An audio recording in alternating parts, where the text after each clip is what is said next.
Hi, welcome back to some more drawing instructions. Today we're going to talk about how to go from crosshatching to true toning and drawing in reverse. Pointing out those highlights again.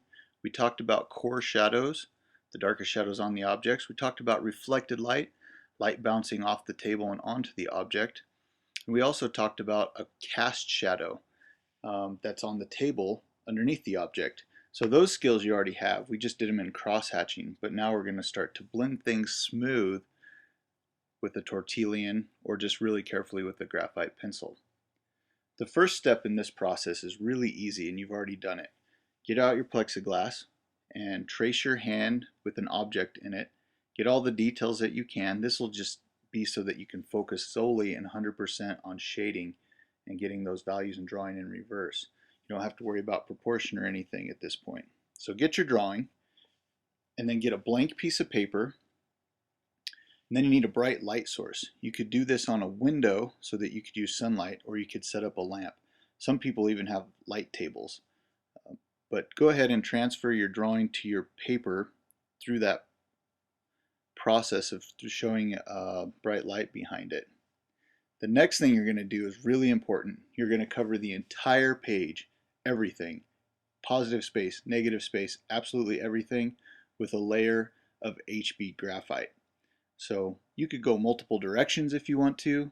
You could be really neat and really super careful if you want to practice your pencil skills, or you could just go crazy. The important thing is that you get the whole entire thing absolutely covered with graphite. And then what I'm asking you to do next is to blend it really, really smooth with either a tortillon, that little blending stump there, or get a tissue paper out and just wipe the whole thing down and get it blended absolutely smooth. This will be our medium or our ground level for our drawing, so it's our medium value. The next thing you need is just a scrap piece of paper of any kind. It's going to be your smear guard to protect your hand and your drawing so you don't get accidental smudges. So you have a medium value. Next thing I want you to do is take a look at your hand and find places on your hand where the light hits it the brightest. Those are your highlights. So just look for shapes of highlights. And the way we build the shapes and the value of those shapes is going to bring your hand back off the page. So we went from a three-dimensional hand, transferred it to plexiglass, made it 2D, and now we're popping that same hand back off the page through the illusions we build with shading. So like I said, erase out your highlights, take a look, keep checking back and forth on your hand and your object, and look for lights and darks. Unfortunately, from the camera angle that I have, you can't see exactly what I'm doing, but I'm getting the highlights and shadows I see from my angle, which is slightly off camera. The next thing I'm going to do is go in with my HB pencil, and I'm going to start to look for shadows. I'm going to apply pretty hard pressure where I see darker shadows, and then I'm going to blend them up into my highlights. So I'll have highlights, I'll have some core shadows, I'll start to look for reflected light, and then in a minute I'll show you how to deal with the negative space. So just work your way around your hand, look for highlights, look for shadows constantly, and keep working back and forth between erasing and blending in more shadows.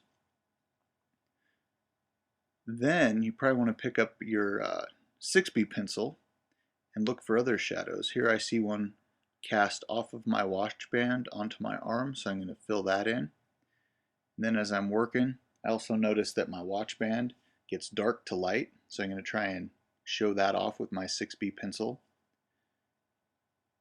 And that will make it start to look round.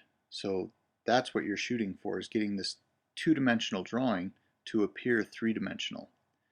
The 6B pencil, you can get really dark values really fast, but do be careful that graphite's pretty heavy on there, so you want to make sure that smear guard's in place for you. So I found another big shadow on my palm, and to start putting that one in. I'm actually going to pull up a different drawing in a second for you to look at, and I'll show you how I dealt with the negative space, the next part. So, get your hand all rendered with nice highlights and shadows. The next thing you want to treat is the negative space, or the space around the hand. So what I like to do, and you could do this lots of ways, is I like to put a dark shadow underneath my hand so it pops off of the page. And then I also like to erase in a highlight above it so people have an idea of where the light source is. So those are a couple of things that will help you deal with the negative space and push your hand back off the page. So now you know why we're working in reverse. We actually started with a layer of graphite and then we erased our highlights in and then we put our shadows back in, so now we're working forwards and backwards. The last thing you need to do is a pretty important step with any graphite drawing or charcoal or pastel drawing. You need a can of spray fix or a can of hairspray. Make sure it's workable spray fix and you can keep adding layers of graphite. This is going to protect your drawing. But don't draw or don't spray right above it. That's going to get you in trouble if it drips. Go ahead and spray it from the side and let the mist just gradually fall down over your drawing. And do this outside. It's going to be kind of stinky. So let it mist on its way down. Have fun with your drawing.